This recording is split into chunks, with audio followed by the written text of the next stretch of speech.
Le mois de mars est le plein boom pour tout ce qui est taille d'arbustes et de vivaces au jardin, mais également certaines plantes aromatiques comme celle-ci, vous l'avez reconnue, c'est la plante de curry. Je vous montre comment l'entretenir et la tailler comme il faut.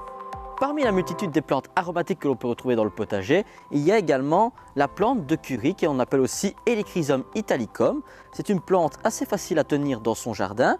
Elle pousse très rapidement, les feuilles sont très fines, il faut penser un peu au romarin, sauf que celui-ci, le feuillage est grisonnant. En fait, les feuilles sont parées de petites toiles qui font comme de la soie sur les feuilles. Ça a un avantage, c'est que ça permet de protéger la plante contre les rayons du soleil, surtout en été.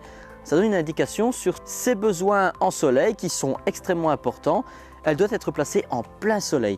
Ici, le but de la manœuvre, ça va être de la tailler pour éviter qu'elle ne se dégarnisse, surtout au pied. Parce qu'elle a le même problème que le thym et le romarin.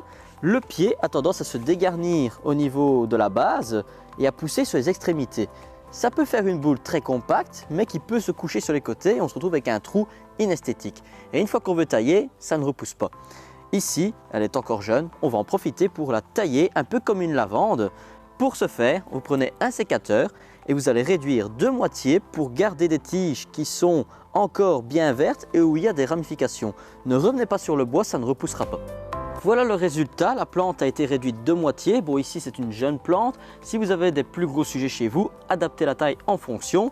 Ici maintenant elle va pouvoir se ramifier, former un beau buisson.